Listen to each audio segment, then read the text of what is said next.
Sunday, September 23rd. I'm Rim. I'm Scott. And this is Geeknights. Tonight, part 3 of our Penny Arcade Expo 2008 coverage, Sunday.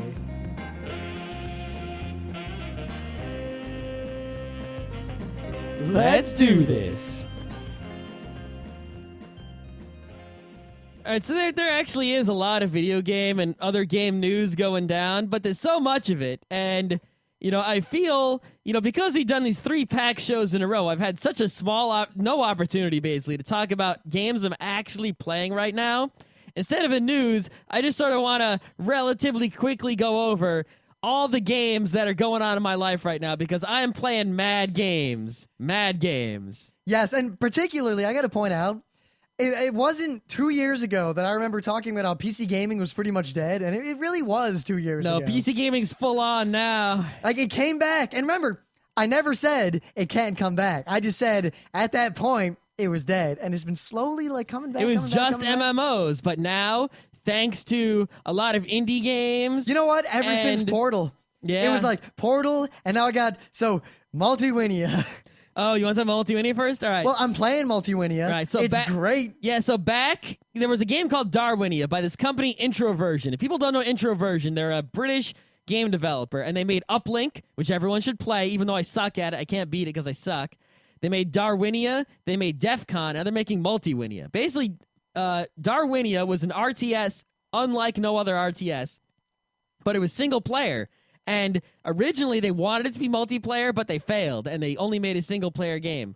Multiwinia is what Darwinia was originally going to be, a multiplayer RTS that isn't like other RTSs. And I gotta say, I suck at RTSs, but Multiwinia, after playing it a bit, I'm actually okay at it. I couldn't play DEFCON really that well, at least against other human beings. Well, I could play, Scott and I against each other is fun. Yeah. Because we both suck equally, so it's just like, yay, and then one of us wins by a little bit. But Multiwinia, I can actually play, and it's actually really good. Well, because it's, I like the idea, and this, I think, there's that article a while ago about how games from 10, 15 years ago hold up today, but yet the majority, most games from now will not hold up 10 to 15 years from now because they're just, they're not at the limits of their technology, and incremental improvements make previous versions obsolete. I mean, Soul Calibur 1 was a good game. Don't get me wrong. It was like a revolutionary fighting game.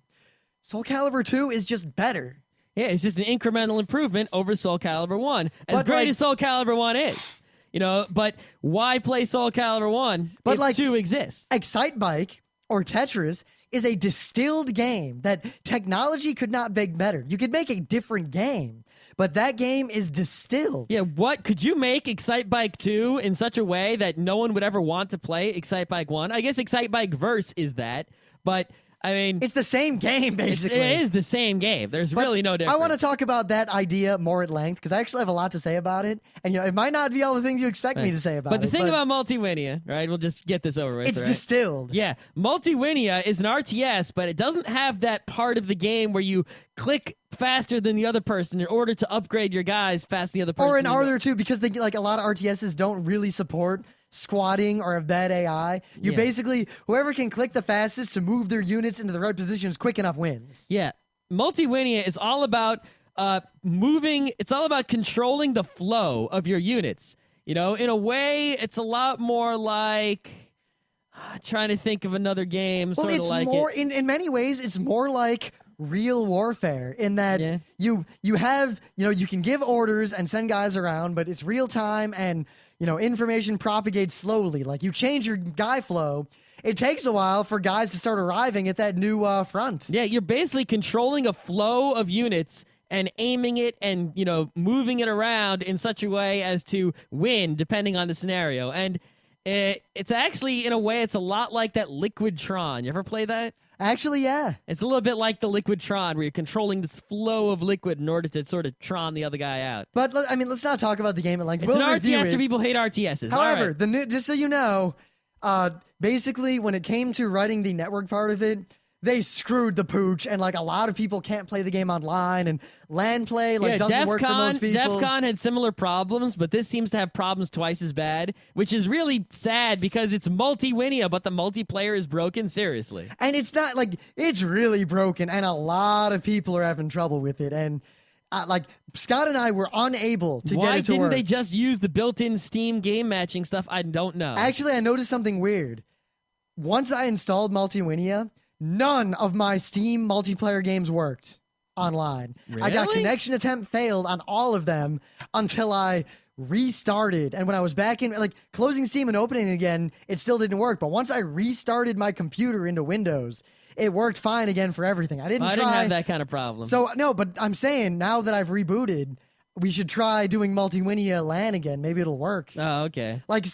Something weird with Steam. I don't know. I'm sure the details and hopefully a fix will come out. Anyway, so yeah, what else? Oh, Bionic Commando Rearmed still didn't beat it on normal. Yeah, all I got to say once again. Still have to play the co-op. I think it's the best game to come out since Portal. Yeah, it's really good. I don't know if it's the best. Well, there's so many other good games on this list. Yes, but name a better game on the PC that is played right now by people. Right this second? I guess you have to wait for Left 4 Dead to come out. Yes, yeah, it hasn't come out yet. Anyway. Castlevania Symphony of the Night. I've played the DS, and I was trying to play the GBA Castlevanias, but I failed at that, Do you have a couple of Chrysogrims yet? No, I don't have any Chrysogrims.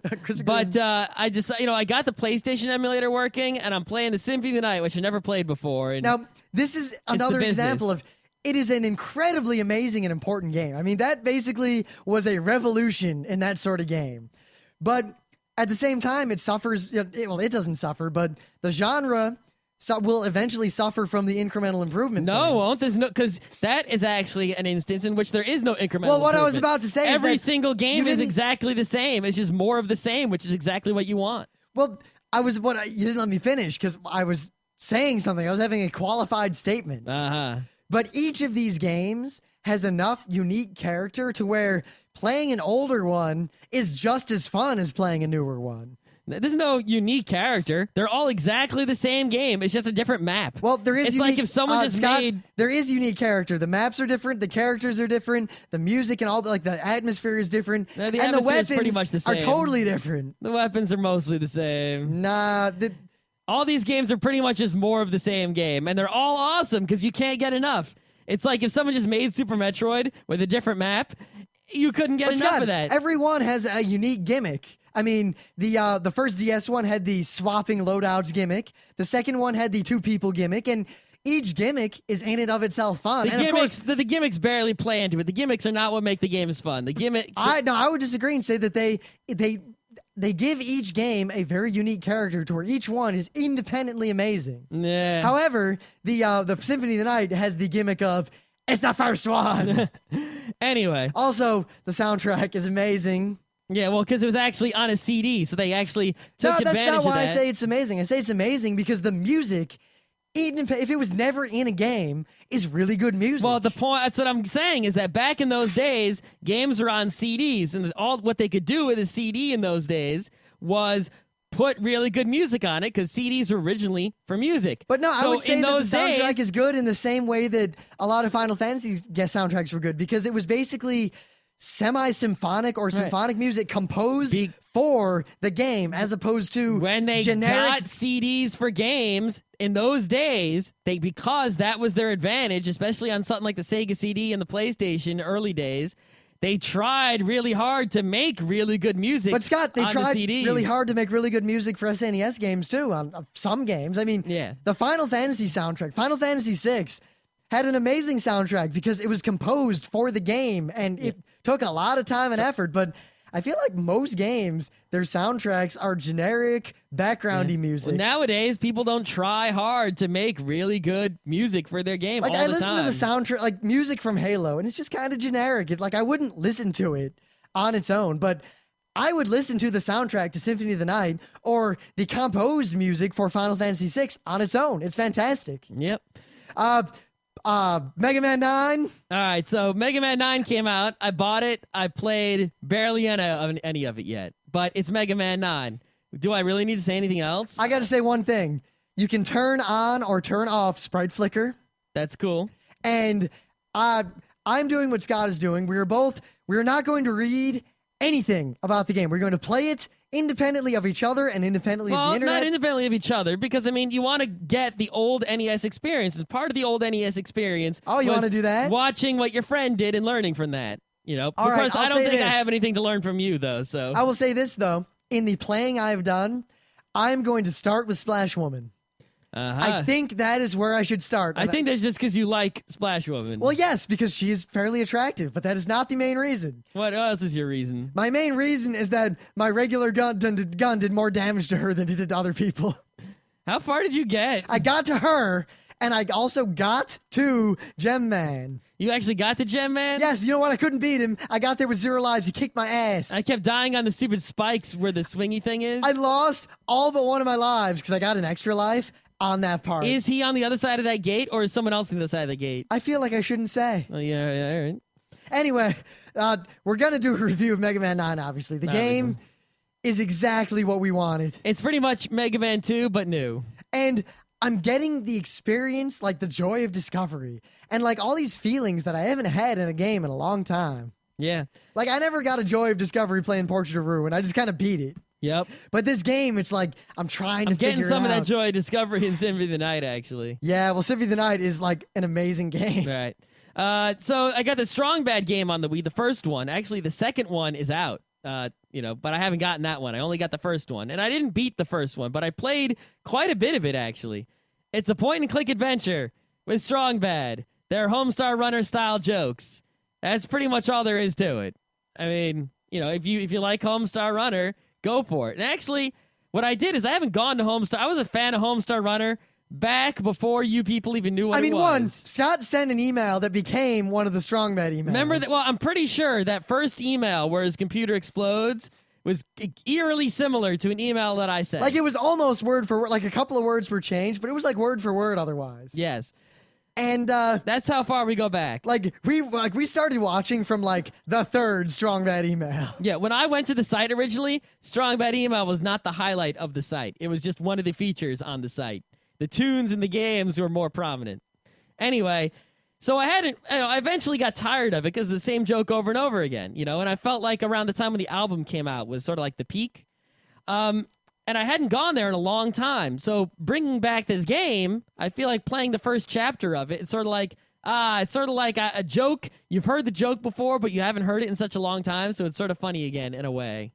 And it sort of worked for me. I don't know if I'd buy the second episode, but I'll probably go and beat the first episode. It does have some of that adventure game problem of there's no logic to what to do next, so it's use everything on everything until you win. So I think at this point, I'm just going to use a fact to beat it out and just see all the jokes. But the game is funny. Like, it's really funny. Yeah, it is. It's funny now because I haven't heard those jokes in a while. But I don't know if episode 2 will be funny. Maybe it all started when I drank 49 glasses of Marinade. Maybe if I wait a long time and then play episode 2, it'll be funny again. All I have to say is to this day, Homestar, like, I will crack up uncontrollably at Homestar. Yeah. Almost as much as the bees. Wario Shake It, which I played at PAX, is going to be in the mail real soon. Amazon already Yeah, but we already it. talked about that in our PAX coverage. I'm playing Mega Man ZX on the DS. I don't know if people realize this. On the GBA, there's Mega Man 01, Mega Man 02, Mega Man 03, and Mega Man 04. They're all really good and really hard Mega Man games that are sort of different from the Mega Man X games, but more similar to the X games than they are to the, regular Mega Man games. But they're really good. And the people who made those games are the people who made Mega Man 9. On the DS, there's Mega Man ZX and Mega Man ZX Advent. And I've been playing Mega Man ZX. It is really good. Really good game. And it's also made by that same team at Capcom. So if you're a Mega Man fan, you owe it to yourself to not ignore these portable Mega Man Zs and ZXs. Seriously. So before we get into PAX, I have to bring this up because I saw this screenshot like right as the news was announced. I didn't see the news. And it's not a joke. I thought That's it was the scariest part. I didn't even think it was a joke. I thought it was satire. I thought it was someone making the point that I would always make. Basically, it's a picture of, World of Warcraft. and inside of World of Warcraft, someone has opened a Bejeweled window and is playing Bejeweled. And I saw it, and I assumed, this is someone making fun of World of Warcraft. And I don't think I need to say anything other than that this is not a joke.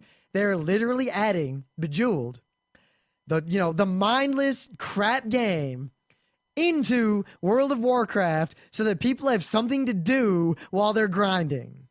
So, in other words, I mean, what's the point of a game? I mean, really, the primary purpose of a game like World of Warcraft is to entertain people so they can keep their minds occupied, to pass the time and entertain themselves, right? See, but I'll they say have this. made something, right, that you pay a monthly fee for this thing to entertain you. Yet, this thing that you're paying a monthly fee to entertain yourself with is so boring that they have to give you something else to entertain yourself with. Now, what I would while say, this other thing is boring you. What I would say is that we have some, a lot of people in the crew actually play WoW. I can't understand why, but I note that almost without exception, when they talk about WoW, they will often talk about how they'll be watching a movie while they play, or they'll be playing another game while they play. Like, a lot of people I'll be playing Civ 4 while I play WoW.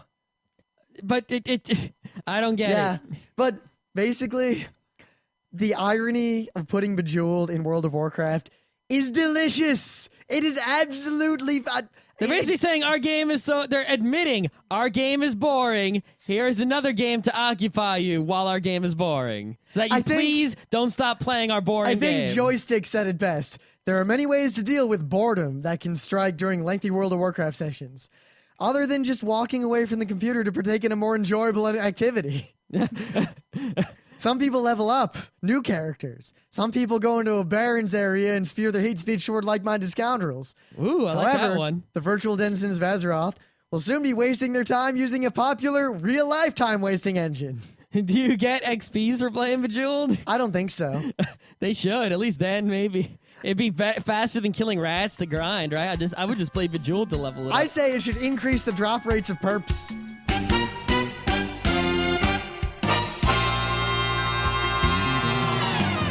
Things of the day.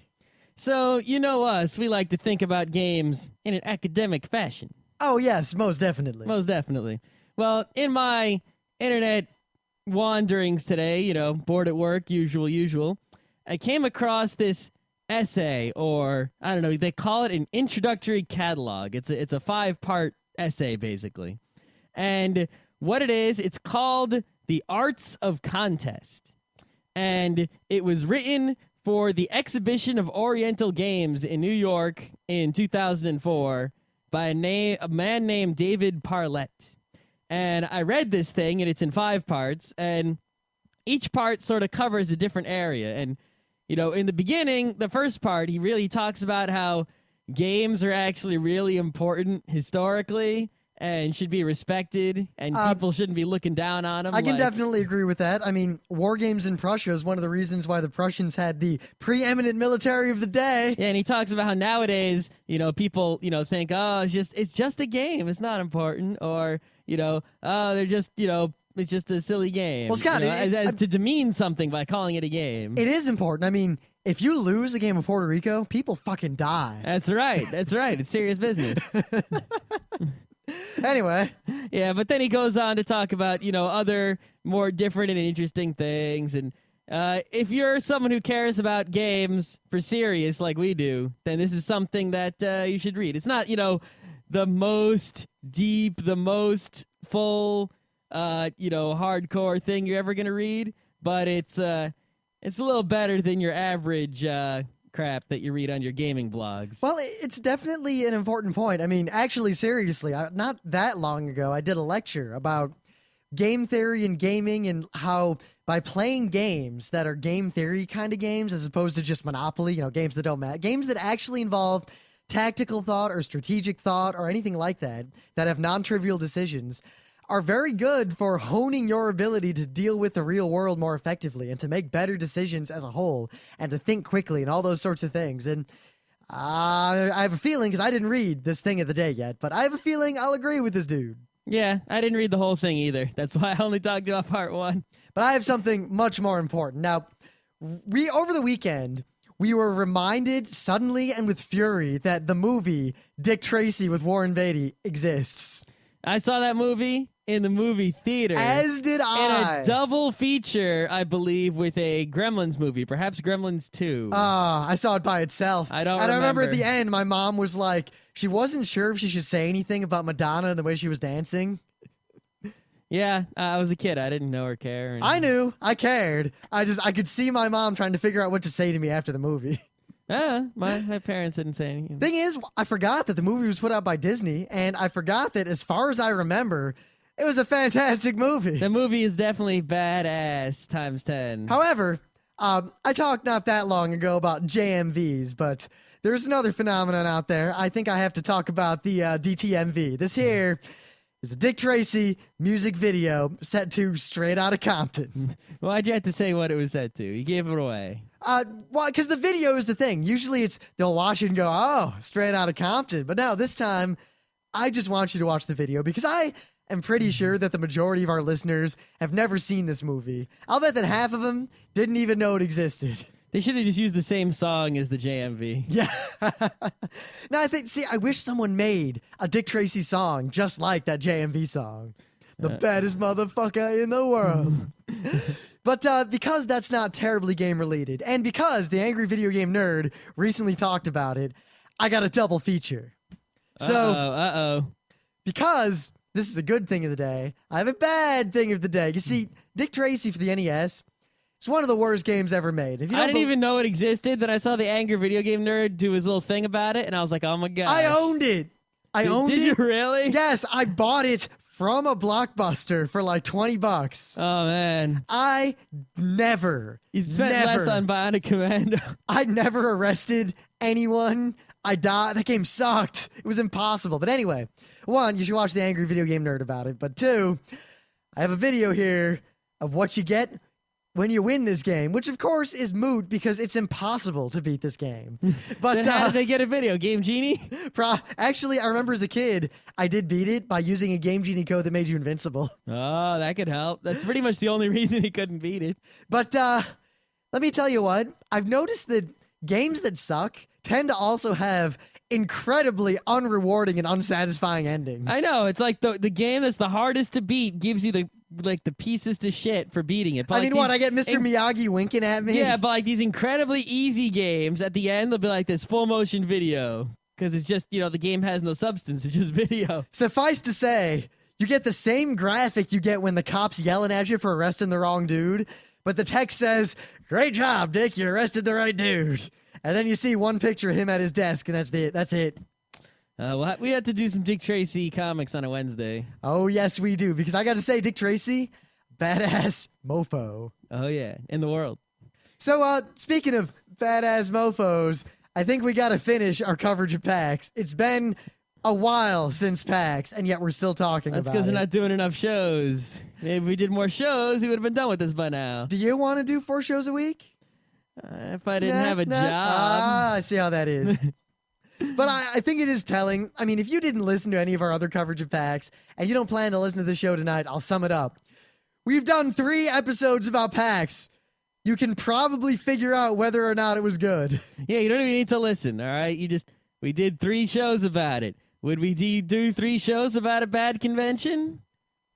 Question mark. Of course. But anyway, I guess the intent of these episodes, especially after listening to all the feedback we've been getting from the previous 2, is that it is not so much for people who want to know the details of PAX or have been to a PAX. It is for people who are unable to attend PAX who wish to live it vicariously. It's also for people who were at PAX to relive it vicariously. I believe the word of the day is vicariously. What does vicarious mean, Big Mouth? Living or experiencing through someone else without actually experiencing. That is correct. Yes. Haha. Okay. Let us continue. Right, so as we last left our heroes, we collapsed at like 3:30 in the morning after that last concert destroyed us. Oh, right. Yes, basically, Right. we were defeated, we failed, we had to leave before the concert ended. So we woke up and we had to get out the hotel. So we checked the bags and at the little No, we front didn't. desk thingy. Didn't we do that? As you recall, PAX is a con where you stay Sunday. Oh, right. I believe you're forgetting that we actually stayed in Seattle for a whole extra You day. see, this is the thing. It's been so long since the PAX Scott, I don't have this problem. that I forgot sort of what happened. It's all one big blur. I don't know, but I don't have this problem, and you seem to have this problem after every convention. That's because you have a document in front of you with notes, and I don't. My document doesn't say, oh, don't forget, we didn't check out of the hotel on Sunday. No, the fact that it doesn't say we checked out of the hotel is enough. Anyway. No, because I remembered that we did a show about the fact that we stayed in Seattle. Yeah. All right. I think you had some problems. Anyway, PAX doesn't have any problems, though. the thing about PAX, other than like anime cons, a lot of the cons we go to, like Friday and Saturday are the big days, and Sunday is mostly wrecked because everyone checks out of their hotel room, so they don't actually go to the con until like 1, and then the con ends at like 3, and then everyone goes home all depressed, but PAX starts a little late on Sunday and goes until 6. Yeah, I mean, it starts at, 10 o'clock, right? It starts at 10 o'clock every day, except for Friday when it starts at 2. Basically, so you get a good chance for breakfast. But going till 6, that's pretty damn good. That's like a whole day there. What PAX does is they basically shift the con forward in time. Anime cons start Friday morning and end Sunday morning. PAX starts Friday afternoon and ends Sunday evening. Mm-hmm. But, we get our stuff together. Now, the previous day, because we'd seen the Dune game just sitting there and no one was playing it, and every now and then people would look at it, I remember a few people would walk up like, oh my God, it's the Dune game. I know. This is an ultra rare game. We've talked about it on the show before. I picked up a pretty good copy on eBay for an incredible price because I was mad lucky. We got real lucky. But we saw a copy there with a sign on it that said, don't take it out of this room. That's something special when you see another one and you're like, oh man, now, at some point, that's going to be busted out. So I really wanted to play it, and I figured Sunday would be the day. So the previous day on Saturday, I was standing in front of it, kind of staring at it, looking around the room, talking to people like, you know what that game is? Do you understand what that game is? Yeah, I mean, it's like in that episode of The Simpsons where there's all the people are fighting on The Simpsons front lawn. But there's the guy in the white suit who's not doing anything. Suit who doesn't do anything. And then as soon as Homer closes the door and it isn't looking, the white guy busts out. Well, the guy in the white suit busts out. The white guy. He's an Asian guy. But anyway, so this is one of those things. You see the Dune game sitting there at the beginning of this convention. You know the convention is 3 days. At some point, that box is going to open and crazy shit's going to go down. It probably would have been worth it to give him your driver's license to get the game and then report your driver's license gone because replacement driver's license is cheaper than that board game. Oh, wow. That's true. Yeah. But Except anyway. unless you have to drive home and you get pulled over. So, basically, I was standing in front of the game, and I make an offhand comment about how amazing the game is. Now, I wish I could get people to play it with me, but I'm busy. And a PAX enforcer says, leave a note. We'll take care of it. So I leave a note saying, hey, sign up to play Dune on Sunday. I'll check Saturday night to see when the game will be, blah, blah, blah. And I leave it there. And I totally didn't check on it at all. Not at all. We didn't have time, and we totally forgot about it. Well, the reason we didn't have time was because of the epicness that followed our panel on Saturday. Yeah. But anyway, when we got the piece of paper back on Sunday, it was flipped over and it said there was note on back. there were no names on the front. But it said note on other side, please read. Yep. So I flip it over and someone wrote basically, oh my God, the Dune game is awesome. Call me and we'll play it. Yeah, they said, call me and we'll play it Saturday night. And I'm like, Saturday night? Were you not going to any concerts? What's your problem? Well, no, they actually said Sunday night. So my guess is either that they didn't plan well or they were the person who brought the game. Yeah, I have no idea. I do know one thing, though. The phone number they left, which I have not yet called. So if you're listening, dude, I haven't called you yet, but I have your phone number. I realized in retrospect that it's a New York area code. Maybe we should call. So I got to call this number at some point and be like, hey, I'm a guy who has your phone number because you wrote it on a piece of paper of dubious nature at PAX. It's some guy from New York who moved to Seattle and is living there. Maybe. I'll bet it's someone who flew out. Who knows? Watch, it's some Moz guy. Right. So, yeah, we didn't get to play Dune, but that's fine because Dune takes a while. Well, Dune either takes 5 minutes to play or like 4 hours. Yeah, because everyone can bring out their full forces to bear right away, and then the rest of the game is a struggle. So what do you do on a Sunday morning at PAX? We played Via Paletti again. That's right. We played Via Paletti like 4 or 5 more times. We're going to be talking about Via Paletti in the future, but right The now... game is great. You just have to know the Via Paletti is great, especially at a convention.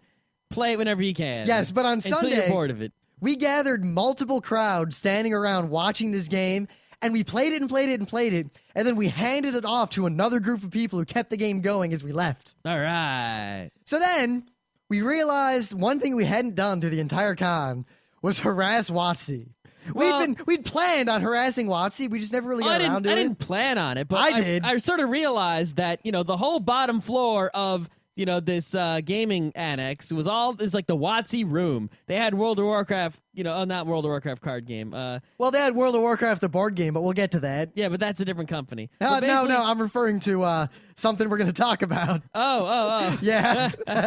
But Clever what I did there. Yeah, it is. I made another funny. Basically, they had Magic the Gathering, and every other WotC game in the universe was being played and demoed and all that business. So I thought, Saturday, I was like, because we needed something to do on Sunday, right, to do before the closing business. And I said, you know what, why don't we go down and play like a 4th ed demo? And not because I was enthusiastic about 4th edition. I'm obviously not, if you've listened to the show before ever, right? But because I like to be the person who, tells people, hey, don't knock it if you didn't try it. And thus, I like to knock things. I like to try things. Yeah. Was that a Freudian slip? I like to knock things too. But I also like to try things for the express purpose of then being able to knock them without being having people talk back to me. Now, I point out that this was not entirely altruistic and not entirely for this reason, because the conversation Scott and I had as we were walking up to see if we could get in was, all right,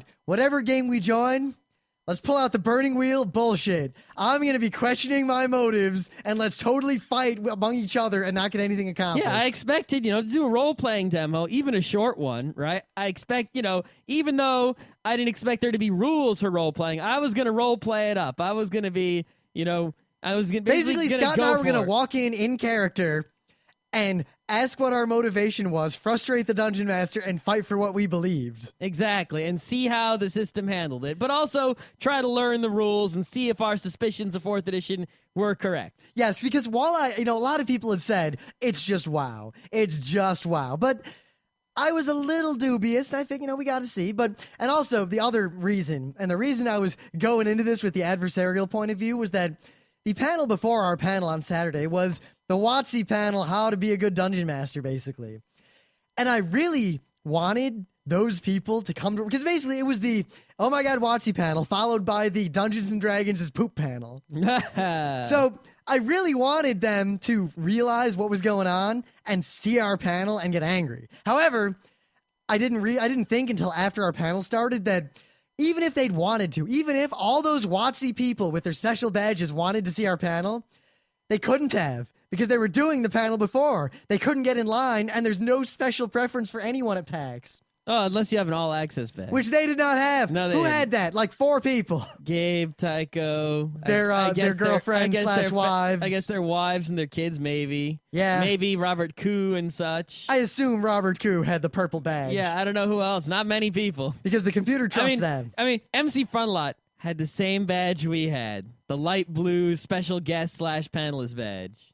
I like saying that. I like pointing that out. It's just a little ego thing, because I go to, anime cons, and Otakon, we collected those ribbons. Like, I got dealer, I got press, I got artist alley, I got panelist. Yeah. Anyway. So we go into play to this WotC room, right? And I'm like, because I'm like, hey, Rim, let's do the D&D demo. Why not, right? So we go in, and there's these RPGA people. I don't know what the RPGA exactly is, but basically, it looks like they're a group of DMs who run WotC demos. That's from what I can tell. Wow, Scott. Okay, I'm not going to get into that, but basically what they had going on was they had Living Forgotten Realms, which was more traditional D&D, but still in 4th ed.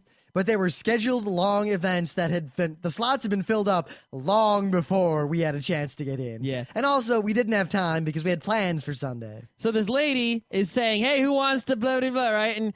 And she's like, I need 2 people. So I'm like, us. And she's like, okay, you're on. And we wrote down our names. And then we're like, what is this? She's like, it's a dungeon delve, blah, blah, blah. We'll provide characters. Be back in an hour. Okay.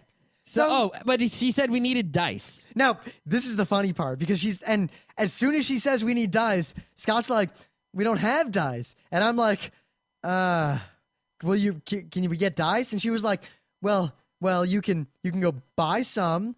There's and a guy upstairs selling emergency gaming supplies. Now we both immediately balk. We're like, oh, I don't know about this. I don't know if this is worth it. And she was visibly distressed by this. Like, she was really not happy with the fact that we suddenly were not excited and we're thinking of bailing. Yep. So she's like, oh, well, we could probably scrape something. Just please come back. And then she went off to do something. But I mean, normally, I'm not exaggerating. She really seemed distressed about the fact that we lost interest the moment we were told we had to buy dice. Yeah, I mean, if I would have brought dice with me, it would have been all cool. But I'm not, I'm looking for a demo so I can learn something. I'm not going to pay to try something out, for you to sell something to me. Well, it would depend. Yeah. I mean, basically, I was not excited about 4th edition already. And I kind of knew what to expect. Yeah. So it's not like, it's like, hey, you want to try this piece of poop? I'm not going to try I know what to expect. You're going to have to pay me to try the piece of poop. Well, actually, if you want to try the piece of poop, all right, just you're going to have to buy this stick to pick it up with. Scott, take poo, use poo on crazy guy. Exactly. Which I point out is the second most inside joke I've ever made on the show. Maybe. Anyway, we go upstairs to look at the guy who's selling dice. And we're basically like, all right, if we can't get some cheap dice, let's bail. Well, actually, I was sort of looking at a lot of the fancy D6 dices because I'm just like, oh man. But we don't need. I know I don't need. I have more D6s than I ever. Well, no, here's the problem. D6s would not have helped us. It's D&D. We need all the other dice. I know that, but I was still ogling the D6s. And the thing is, I don't think you all out there understand how many non-D6 dice I have. I have 9 D20s. I have 6 D20s. I have full sets of loadouts to roll combat for various characters I have played over the years. Wow. I also have that awesome die that I... Oh, that's right. You would always get a character who would this character does 2d12 damage. So you would buy a d20 and 2d12s that were the same color to go with the character. Partly because I was so frustrated with how long combat took that I sped my own turn up as much as possible so I could resume playing Advance Wars in the corner. Yep. I would roll my roll. I'd finish my round. I'd roll my attacks for the next round and then just leave. Yeah. Anyway. So we look around and we actually see a set of D&D dice, a D20, a D12. Well, first, I resign myself because I see all right, for $6, we can get some a set of standard dice, we can use them. And then I look and I notice there's one set of dice that's real plain. It's the grayest, cheapest. It's basically a set of dice for D&D, but they're ugly, just flat gray, boring plastic. They were the most unadorned dice I've ever seen. And they're $2. It was $2. And not only that, I was like, all right, I'm buying these $2 dice. They gave me a free dice bag, a pretty high quality dice bag for free, a dice bag that was worth more than $2. And I need a dice bag for my D6s. Not that one, but I definitely got to go remember that I need some dice bag action. So we're like, all right, well, let's do this. Let's see what happens. So then, of course, we got an hour to kill and we don't really want to leave. So we go outside looking for something to drink. I just want to give this as an aside. So we find this LAN party place down the street. So, and it's LAN party and nachos. So we're like, all right, let's go get It wasn't a LAN party. It was Internet Cafe. And yeah, but it was like a gamery kind of place. So we go in, and that was the worst smelling salsa I've ever smelled. Yeah, the place smelled bad, so we left. It smelled bad, and we were like, all right, let's get out of here. So we're next door to the Seattle equivalent of a bodega, and there was a line of 20 PAX people all buying things. And all I got to say is Seattle is a strange and weird place. Not only did they have Faygo Red Pop and Faygo Rock and Rye, but I bought both of which. They also had the white chocolate Kit Kats. They had pretty much every candy and every beverage in this one bodega. Stuff that I can't get in New York. It's why was I buying beverages anywhere else the whole weekend? I should have been buying them all there. I bought a gigantic apple juice. It was great. So, we hang around, we screw around, then we walk back in, and we walk up to the table where all the characters are. So we start looking at character sheets for D&D 4th Ed, and warning bells start going off. These character sheets don't look like character sheets from previous D&Ds. I'd seen the character sheet from 4th Ed, but I hadn't really examined it. It looks like a WoW character screen. Yeah, it pretty much everything on there has to do with combat. Nothing on there has to do with anything else but combat. I mean, there's one at the top, there's like a quote, and I was like, is that quote all I have to go on? Really? And the quote didn't even have anything to do with your character. No. So basically, eventually what happens is, our game people, the people who are in the game with us, start getting together. And one of the people was the DM's wife. Now she walks over and she's like, oh, you're on team whatever? And we're like, yeah. Oh, she's like, oh, we'll be playing together. Did you pick characters yet? And I'm like, nah, blah, blah, blah. Yeah, I didn't even realize I had to pick a character, And then so we're looking at it and she's like, oh, you got to pick characters. And then she starts talking about the strategy and how we're going to need a cleric and we're going to need a plan and blah, blah, blah, blah, blah. And we probably want this and that. And then I'm like, yeah, well, I want to play someone, role-playing, blah, blah, blah. And she says, and she looks at me kind of strangely. She's like, oh, there isn't going to be any role-playing. They're not even pretending anymore. So we balk. We're both like, really? Oh, maybe we should go. Now, again, there's a different person. She seemed super hurt that we were thinking of bailing. I think partly because her husband was the dungeon master running the event. Yeah. But, it really visibly upset her that we balked immediately when she said there's no role-playing. She was like, no, it'll still be fun. Come on. Don't leave us. Get to play. Come on. Well, because if we bailed out, what were they going to do? They would be... they were going to fail pretty much. So we're like, all right, we'll try this. We sit down and I will sum this up because I don't want to turn this into the talk about D&D 4th Ed. We'll need another show to talk about D&D 4th Ed. Basically, we sit down and they're like, all right, this is a delve. And basically delve is, basically it means raid. Yeah. All we did was, okay, you guys, open the door. Monsters, fight the monsters. Okay, you beat all the monsters. Guess what? Now you're over here. Open the door. Monsters. It was fight literally, the monsters. He's like, and there's a timer. It's like, how far can you get in 30 minutes? Ready? And we're like, ready. And he says, go. He'd start on a stopwatch, and then he says the following. You open the dank and musty door to the dungeon. Inside are cobwebs and the arcane horrors of ancient blah, blah, blah, blah, blah. You smell a dark blah, blah, blah, blah, blah. Before you are 4 skeletons, they are glowing blue. Yeah. And then he's like, roll for initiative. Talk about classic. Roll for initiative. I can't even try to talk to the skeletons or run away and what the thing is, it basically comes down to a miniatures game, with using, doing the most average damage and you possibly can given your abilities. I was a paladin. I had to draw aggro and tank. Yeah. In fact, those terms, draw aggro and tank, were used by the other people playing who obviously have had more experience with 4th Ed than us. Again, I drew aggro and tanked. It is just World of Warcraft with pen and paper. It was awful. Even considering that, right, that it's World of Warcraft on paper, why play this when you could play World of Warcraft? You won't have to roll dice and you won't have to do math. Because the thing is, in many ways they simplified the game. But at the same time, they actually kind of made it more complex.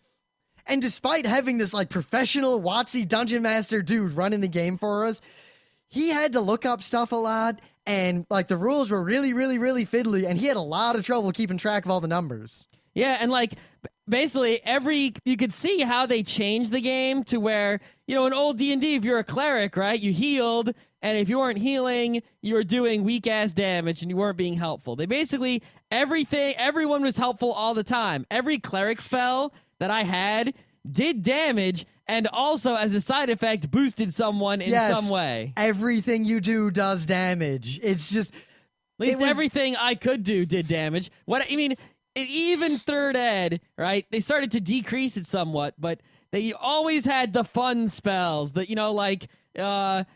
Instant Fortress or some of the other Big B's Crushing Fist. Now there is stuff like that Magic still Rope in 4th edition, but the game really is not conducive to anything but playing World of Warcraft raids or World of Warcraft combat.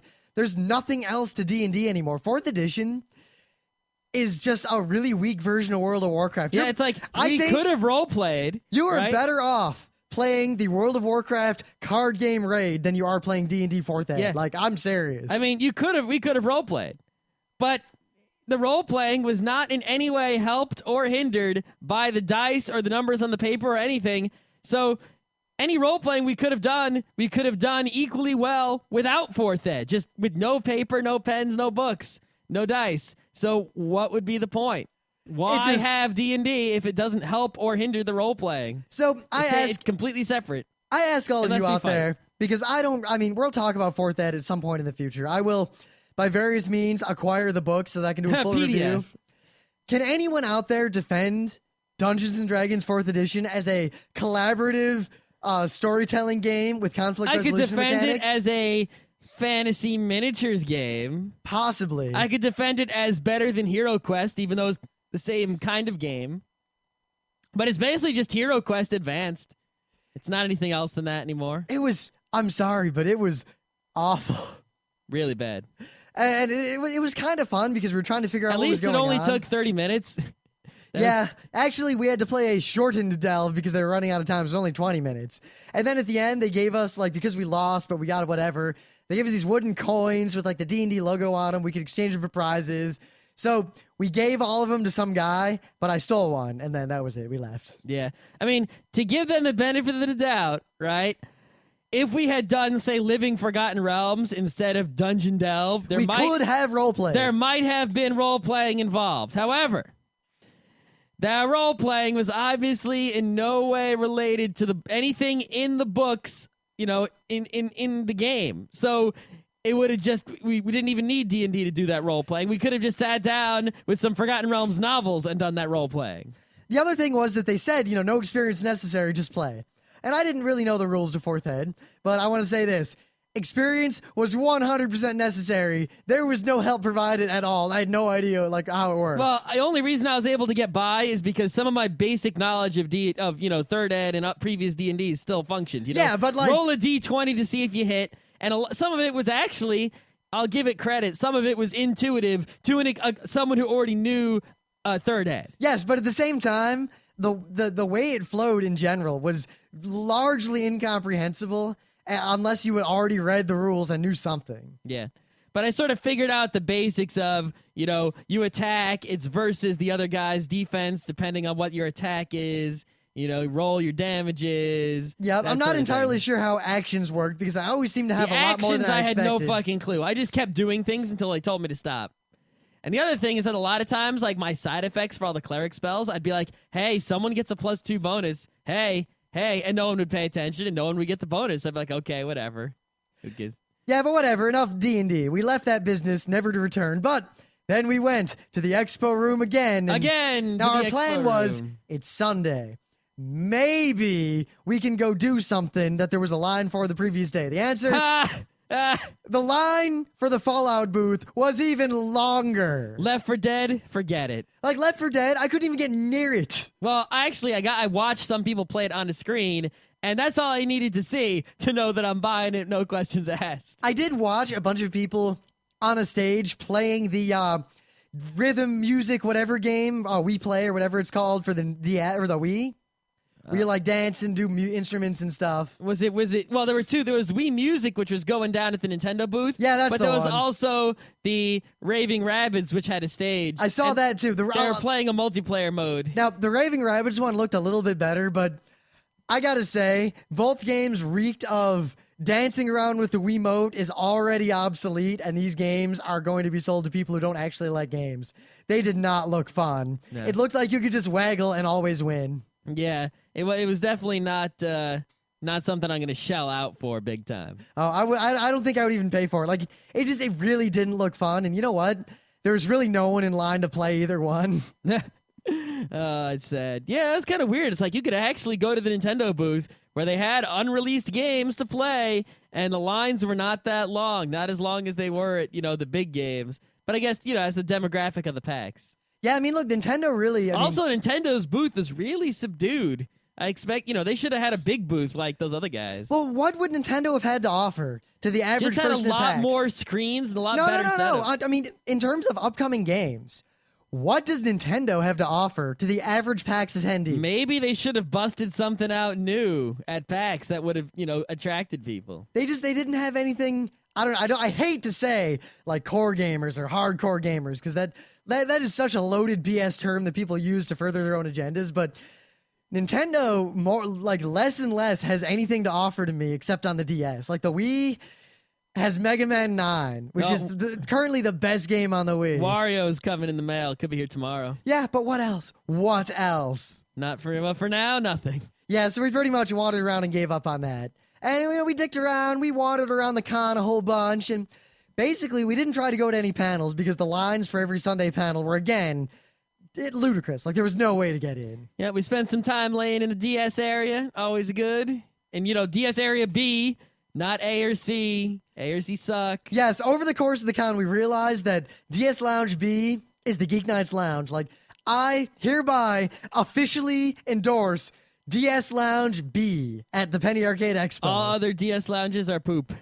DS Lounge B is greatness. I don't care what configuration they ever use in the future. Whichever one is designated B or the closest thing to B is best. That's correct. But, you know, then B stands for best. we spent some time hanging out with all the cool people. C stands for crap and A stands for ass. We met at the convention, all the listeners and everything. Who did we meet? I mean, Godfather, I ran into briefly in line. Oh, yeah, I met him waiting for our panel. He was pretty cool. He's like, hey, Raymond Scott. Yeah, hey, he's very cool. I'm the Godfather. Oh, cool. We met... of course, hanging out with Erin, who brought us the chocolate and everything. Hanging out with Ro and her boyfriend and her Asian posse. Mm-hmm. Trying to think of... we met Mitchie D once at the Reg booth and never again. Never saw him again. Also, shout outs to those two guys who we ran into at both concerts. I don't remember either of your names. There were a lot of people, I just don't know who they were that we met.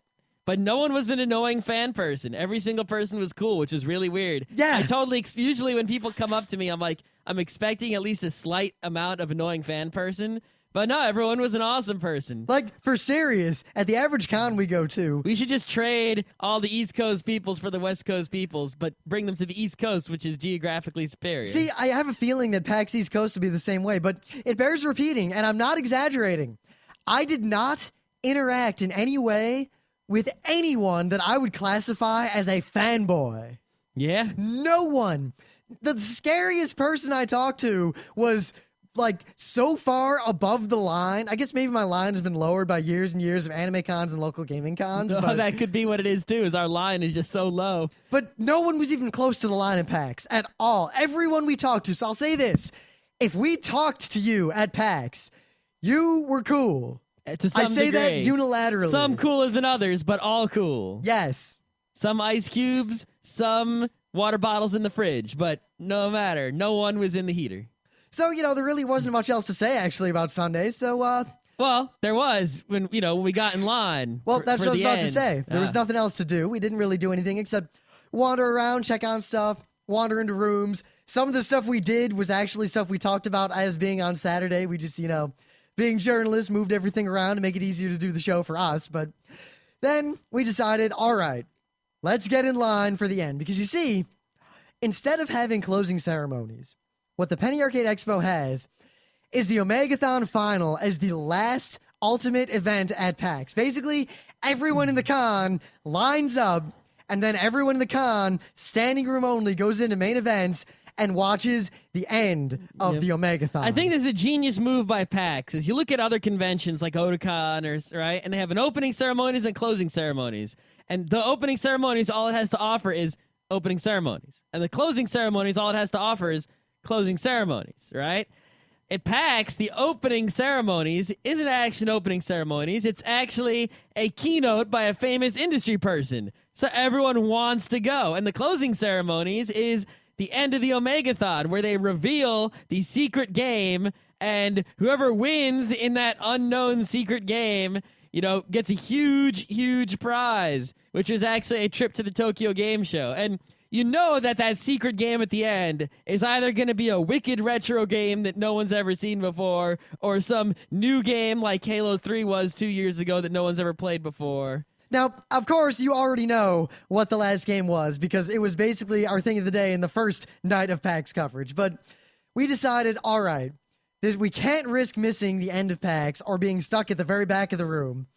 Let's just get in that line. And this line actually warrants being talked about. You see, they know that everyone's going to be in this line. There was an inordinate number of PAX enforcers managing this line, talking to people, making sure everything was smooth. Because, I mean, the rest of PAX was winding down pretty much. You know, all the panels were over and everything. So pretty much everything came down to this line and this line only. So everyone is in this line. The line was massive. Everyone's just camped out, sitting down, totally hanging out. Beach balls and balloons are flying everywhere. And then the PAX enforcers walk in, and they all kind of spread out throughout the crowd. And they deliver to fairly random people and groups of people pipe cleaners. Big bags full of every color of pipe cleaner that you Thousands can, and thousands and thousands and thousands of pipe cleaners of every possible color. It became arts and crafts time. Now, I gotta say this. It ranged from people making like two-dimensional sprite things, you know, like, oh my god, I made a Mario mushroom. That's what we did. To people making penises. A guy made a penis hat. All right, I think this penis hat warrants discussion.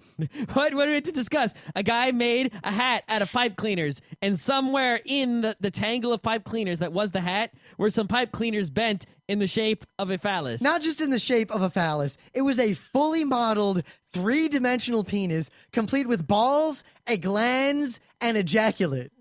Uh-huh. It hit someone in the eye. Rim, I know you like those glands. You know, if you're going to draw a penis and you don't draw the glands, you're really not drawing a penis. Great. But anyway, like, there were a lot of penises. Oh my god, were there a lot of penises. Yeah, we ended up taking all out, like I made some Pac-Mans and some Ghosts and some Marios. Meanwhile, Rose, sitting next to us, made a very well-modeled... a three-dimensional Yoshi, which kicked our asses. It was frighteningly high quality. Yeah. Anyway, we ended up hanging all these things from like the caution tape that separated, you know, that made the line go back and forth. So as everyone who walked by, you know, who was behind us in line, which is most people, would see it. And I suppose they did.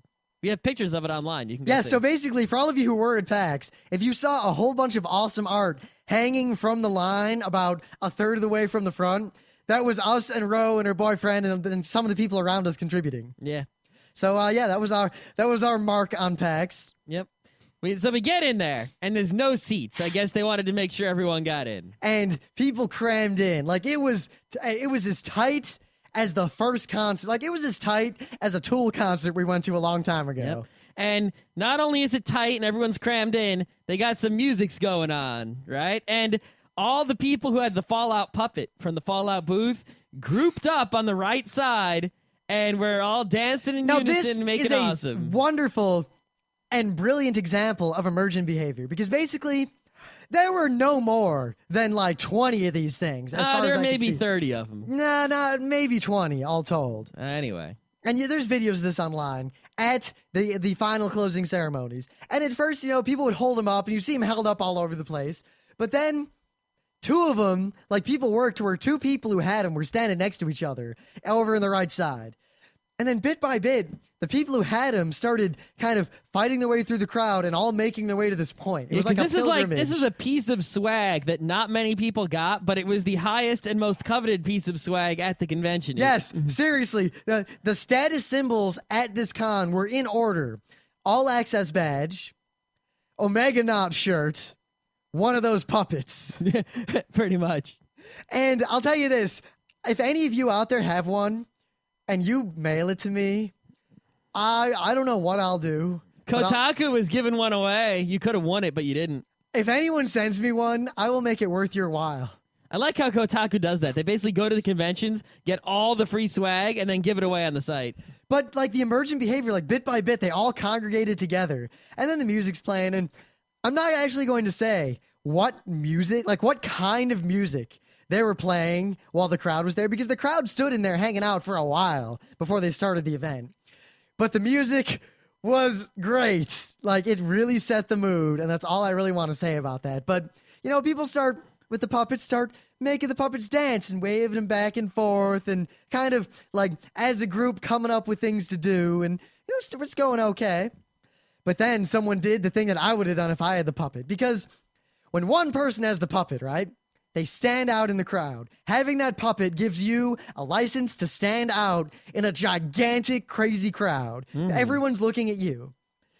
Once you start forming this crowd, now you stand out, but not you. You are now you're 1 in 20. of the group that is standing out in the crowd. You don't stand out yourself as much. So had I had one of those, I would not have joined the congregation of puppets.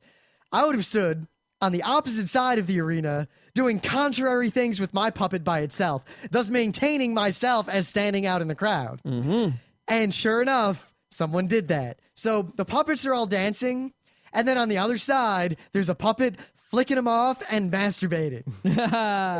And of course, then on the other side, all the puppets started making out with each other. yes, which caused the puppet on the left to masturbate more furiously. That was pretty good. And you might wonder, it's a simple puppet. How could it masturbate more furiously? These puppets, surprised that, I'm pretty sure that the people who had these puppets were not puppeteers by any yes, stretch they're of the no imagination. John Malkovich. They're simple hand puppets. You control the head in two hands. Very simple. But people were able to manipulate them with such mastery and get such expressiveness out of them. And I attribute it to the design of the puppet being so high quality. Yes, also just the fact that I have a feeling that the average attendee of PAX has fierce masturbatory powers. Oh, no doubt. No doubt. But this is going on for a while, and it keeps escalating. The two sides, and no one thinks to join. Eventually, one other puppet joined the lone guy, and this puppet thing went on forever. If you search YouTube for the puppets, I'm sure you'll find video. You'll find too many videos of them. So, other than that, the balloons are still going around, and the crowd is really into it, and people are singing along with the music, and then the lights go down, and the music and the lights start up, and the fucking epicness of the end of PAX begins. Now, they first off, as we've said, the production values, how well put together, how slick, how professional everything in that room was throughout PAX, only escalated at this point. And the music starts playing, and they introduce the Omega Knots, and they're setting everything up for the end. But before they have, the unveiling and the final challenge, they have a little bit of a retrospective, and then they play this montage of the Omegathon. They had filmed the Omegathon throughout the con and put together this video, which then aired at the con. Yeah, it was. I mean, I've seen people, at conventions, with their final cuts, editing together videos, trying to get them up on the internet real quick. But this, the job they did on this was wow. You would think that this is a video that they took a year to make. And no other convention, I think, can really pull this kind of thing off. And it was really, it was great. And the music, oh my God. But then at the end of it, when they come down to the last two, they basically did the football sports guy thing. And if you don't know what that is, when you watch the montage, you'll go, oh, that football sports guy thing. Yeah. It was. And then they unveiled it. They unveiled the game. And the way, the game, they had this screen on the stage, right? This big screen TV, or at least a relatively big screen TV. And there was a sheet over it. So they pulled the sheet off. And then there's two giant, video screens to the left and the right of the stage so you can see what's going on. Because there's no way you can see that TV from way back, right? And it says Nintendo Famicom Disk System. See, this is brilliant. Gave those two guys I don't know if it's them specifically or the people who kind of manage all this, but they really have developed this live action sense of comedic time. Maybe just from doing the comic from so long, because Penny Arcade often has a good sense of comedic timing. It's starting to carry over to the real world. The staging of the little reveals as they led up to revealing the game and the commentary they provided was masterful. Yeah. It's we've got another blockbuster game from 1987 and the crowd goes nuts. And then they turn it on and you see the Famicom Disk System. And for people who don't know, the Famicom Disk System in Japan, right? Obviously, they didn't have the NES; they had the Famicom, which is pretty much the same thing, only the cartridges are smaller, right? However, there was also the Famicom Disk System, and just to get this really quickly, because it's not that important, it was a thing you attached to your Famicom, and you put these weird floppy disks into it. They weren't floppy; they were sort of big and plastic, but they worked like floppy disks. And you'd put them in there, and then you would put you would attach this other thing to the cartridge slot, which had a cable that connected the disk system, and it allowed you to play, basically NES games that were better than other NES games, but allowed saving and loading to the disc. And a lot of games that we had, like Metroid or Blades of Steel or Legend of Zelda, in Japan, they were actually Famicom Disk System games. But over here, we got them either with passwords instead of save games, or we got them with the battery backup, save games. So we only had cartridges here. They were going to bring the disk system out in the US, but they didn't. And in Japan, there were actually a lot of Famicom Disk System games. And so when you see Famicom Disk System, it's probably going to be some Japanese game that we never had in the US. So, build up. And then Versus Excite Bike appears on the screen. And the crowd, there's this moment of silence where the crowd shuts up going, like there's an intake of breath as everyone realize, like they read it. And it takes that second for their brain to register exactly what it is they're seeing.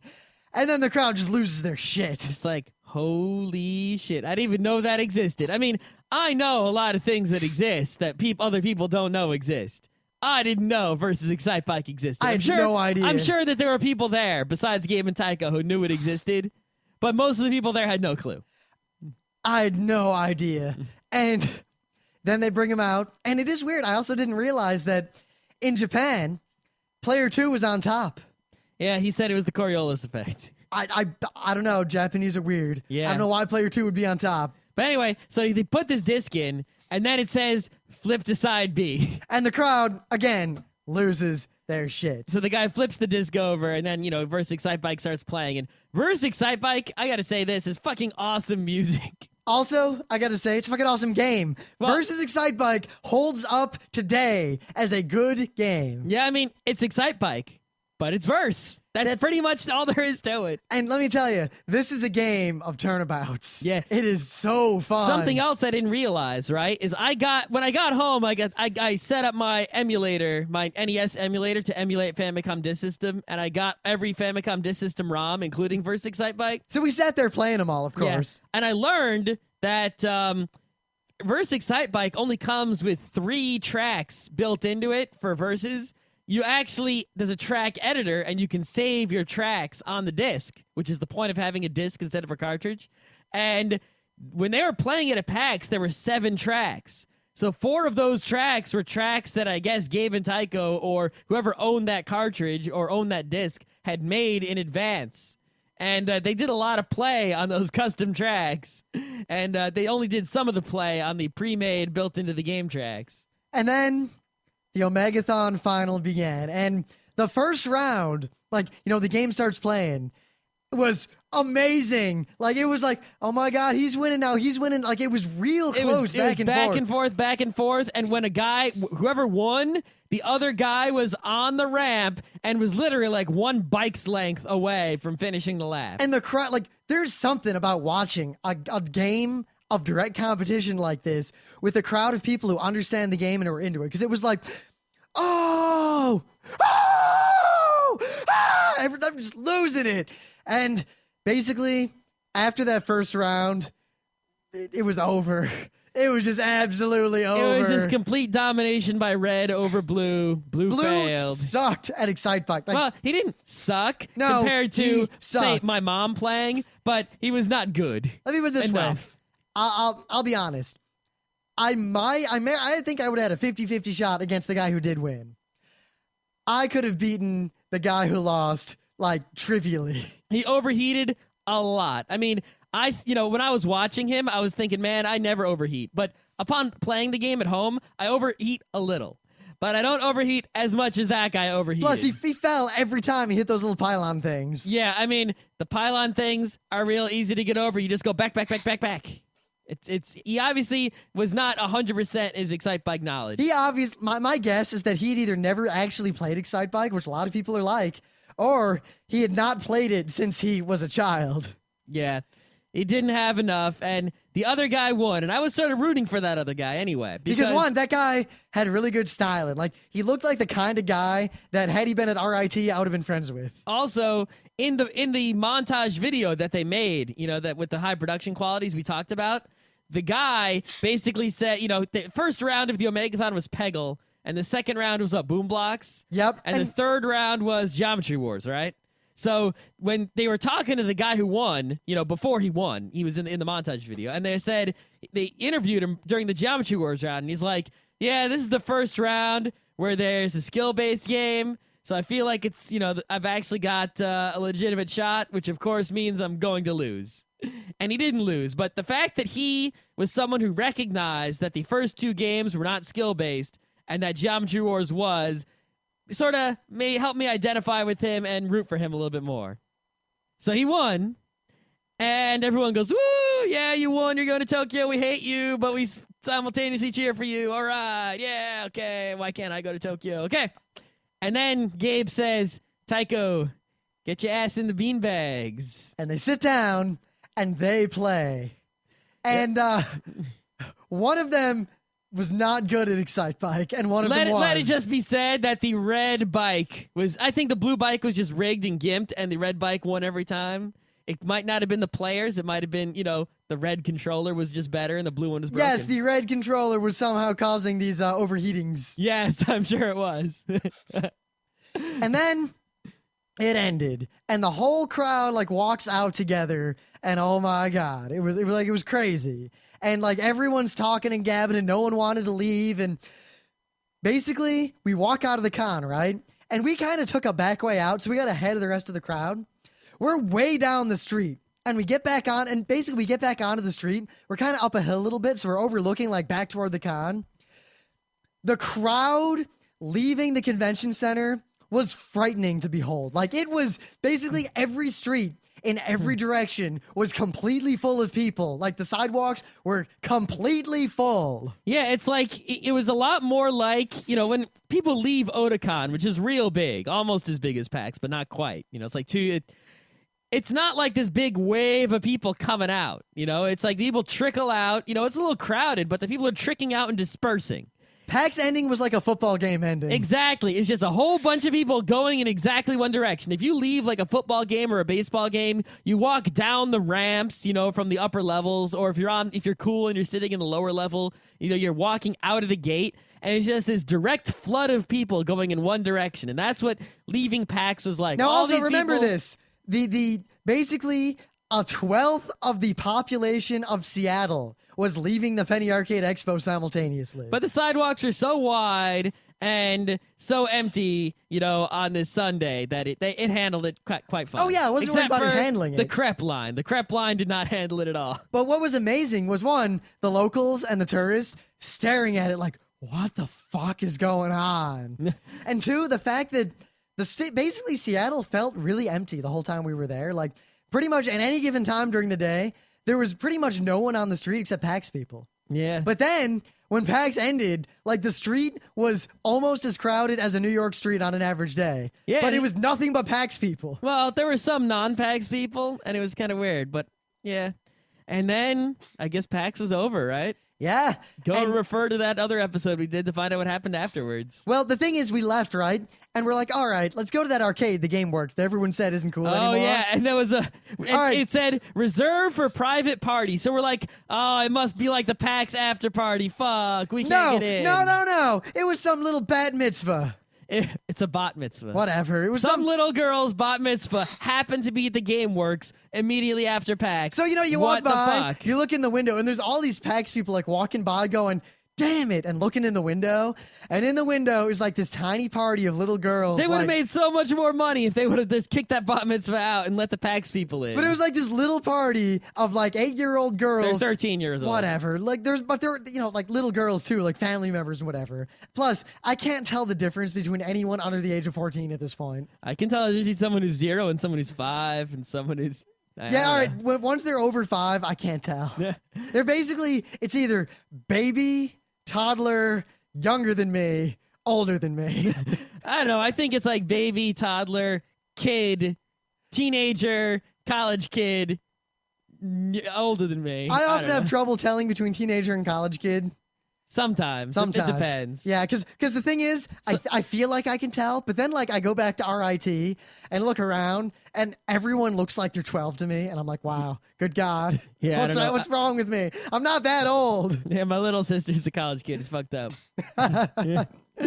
Yeah, so But like people are looking in the window and these little girls are like doing one-step basic mode and failing at DDR. And we're just like, we should be in there. That's right. Oh my God. It's just not right that PAX should get out and the arcade in town, the big fancy arcade run by Sega. So I have a plan, and because I have money, I'm thinking of doing this. Rent it out. So pretty much as soon as they announce the dates for the next PAX, I think I am just going to rent out that arcade on the Sunday after PAX. That's right. For just my own event.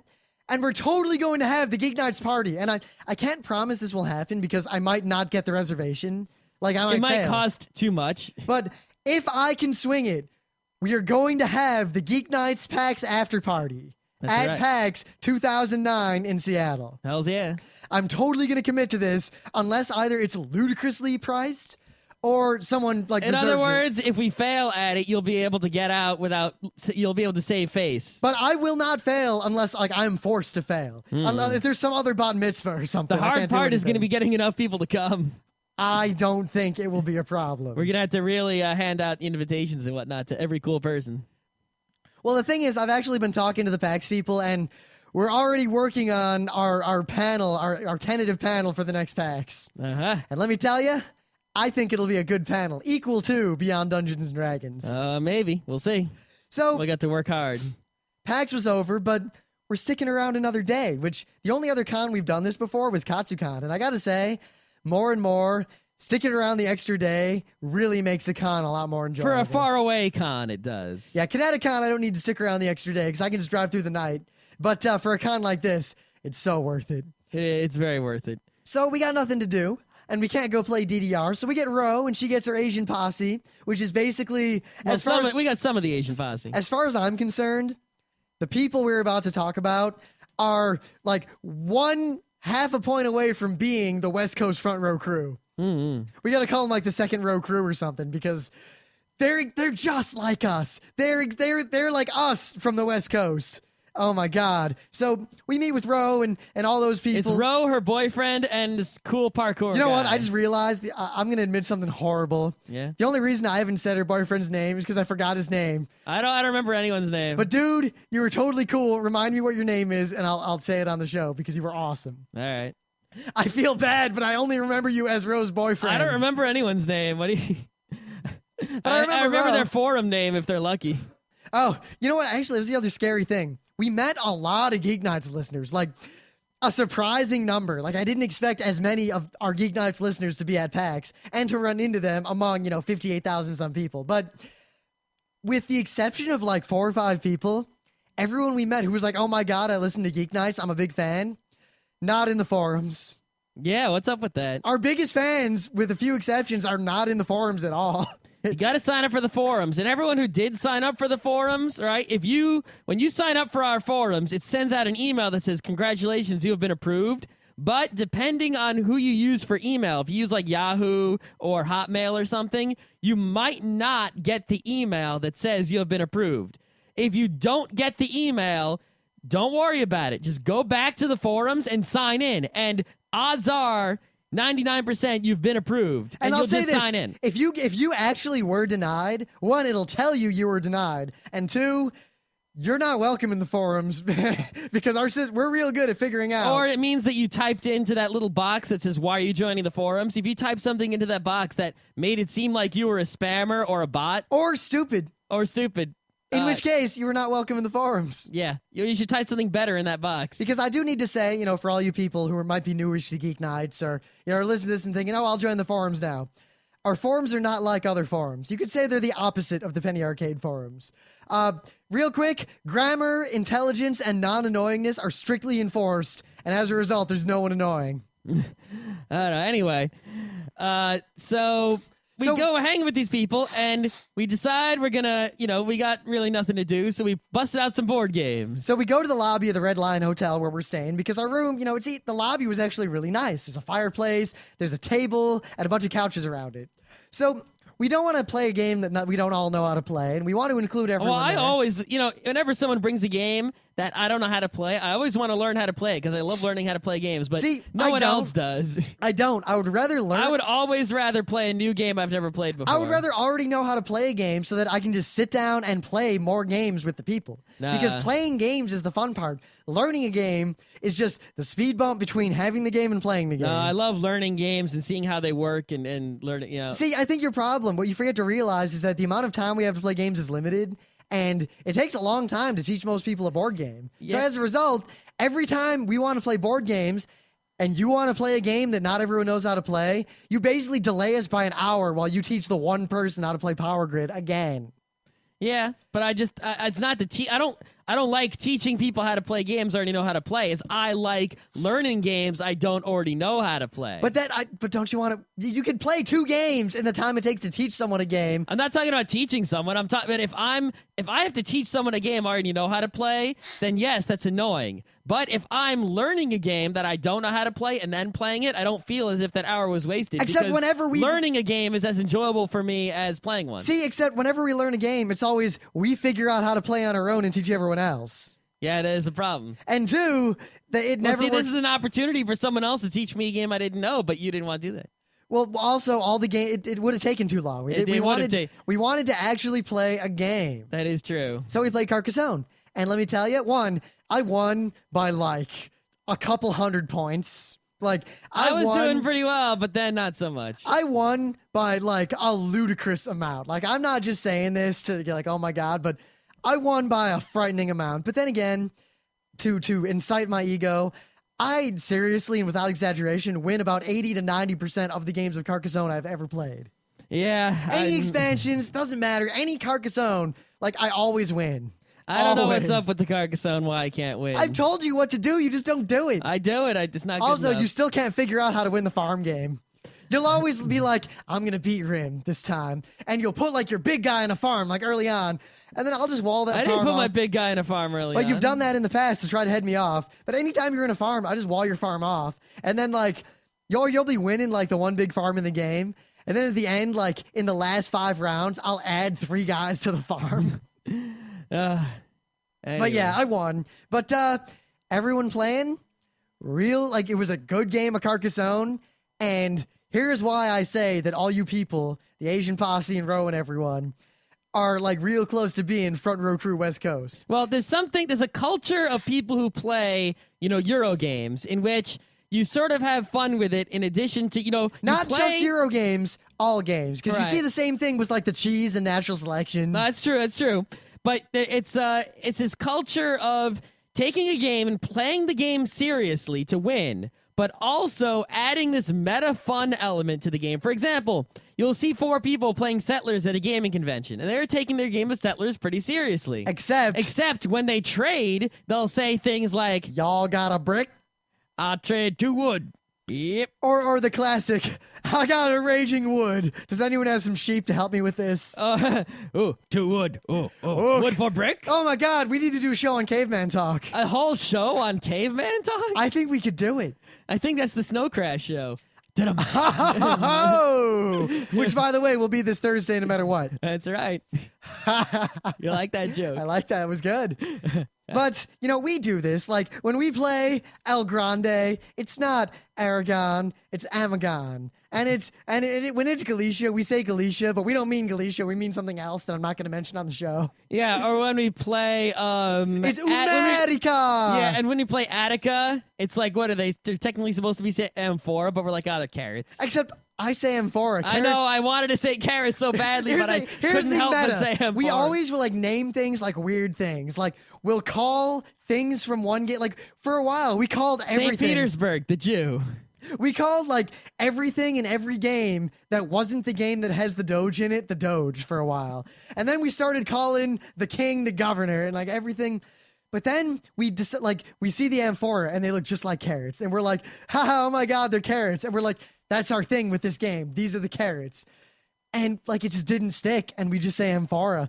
We tried to do too much with it. Yeah.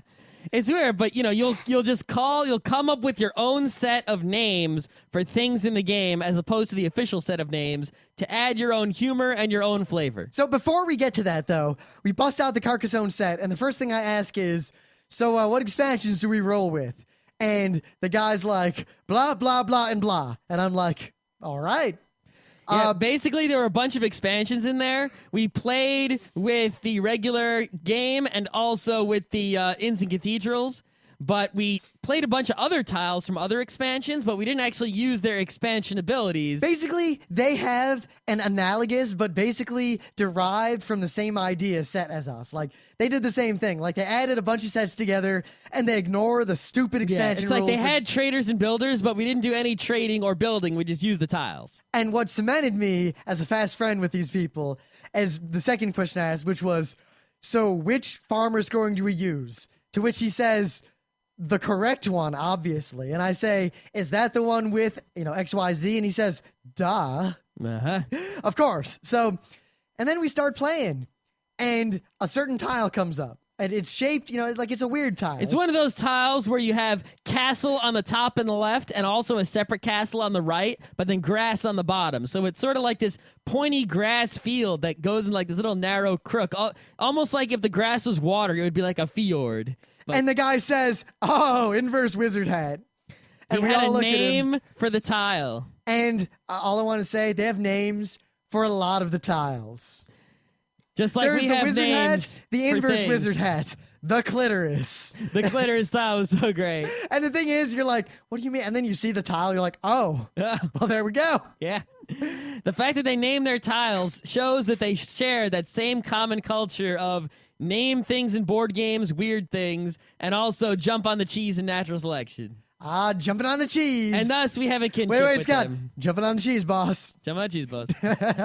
And thus we shared something with them that was special. And thus, the Penny Arcade Expo 2008. But Now, we went to bed.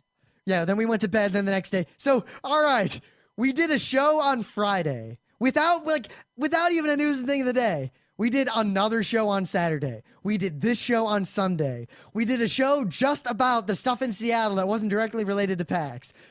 We did it. Oh my God, did we do a lot of shows about PAX? We're going to still do more shows because we have to do a show in which we talk about, fourth ed, possibly more in depth. Yep. We got to do a show about Via Paletti, which we discovered at PAX. We have to do a show about the Science Fiction Museum. That's true. That's true. We have to do a show, a meta show, this was basically the, live vicariously PAX through Rim and Scott. We have to do one more show. This won't be right away. We'll have a PAX break on Tuesdays. We'll do a normal Tuesday the next time there's a Tuesday.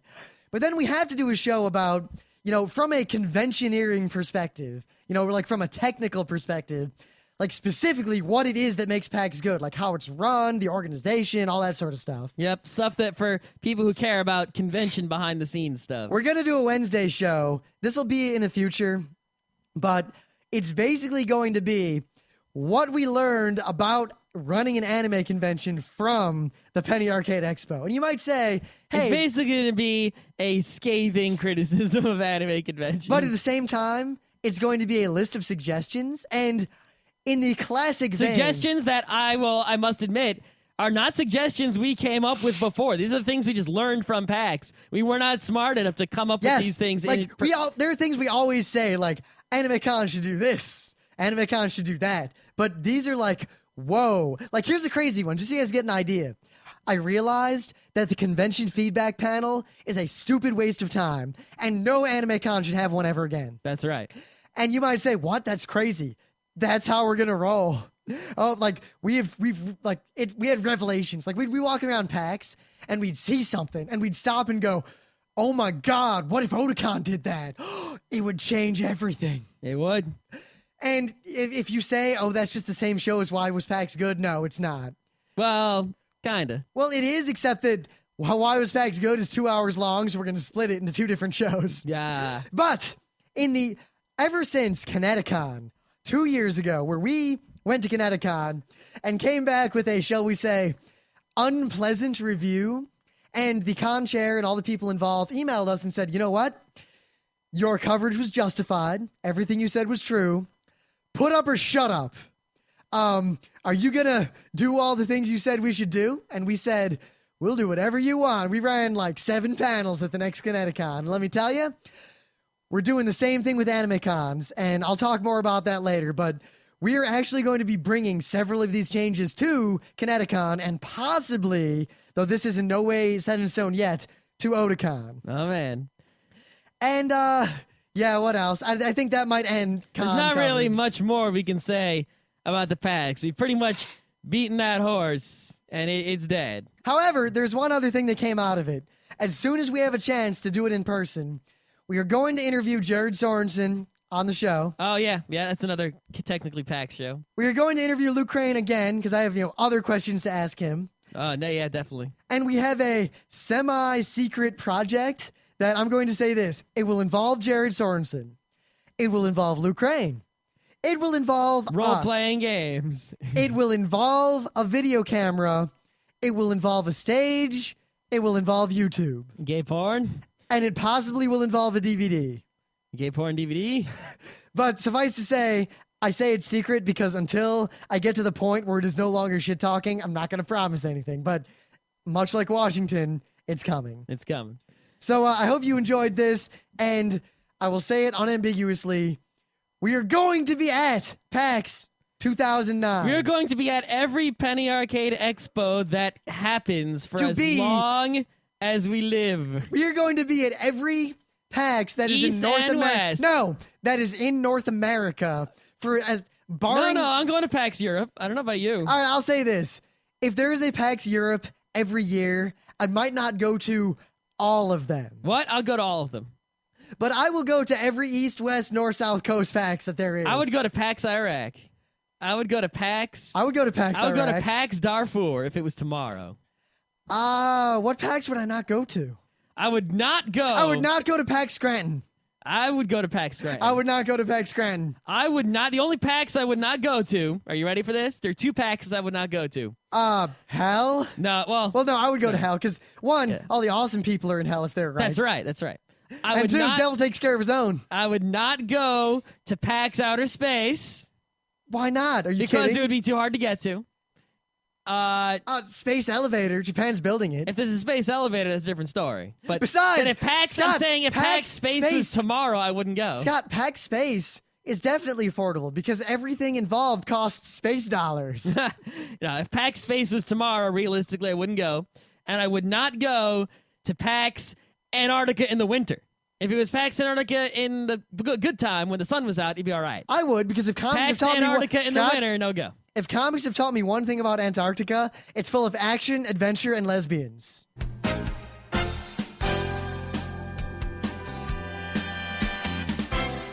This has been Geek Nights with Rim and Scott. Special thanks to DJ Pretzel for the opening music. Be sure to visit our website at www.frontrowcrew.com, where you'll find show notes, links, our awesome forum, a link to our Frapper map, and links to all the RSS feeds. We say feeds plural because Geek Nights airs 4 nights a week, covering 4 different brands of geekery.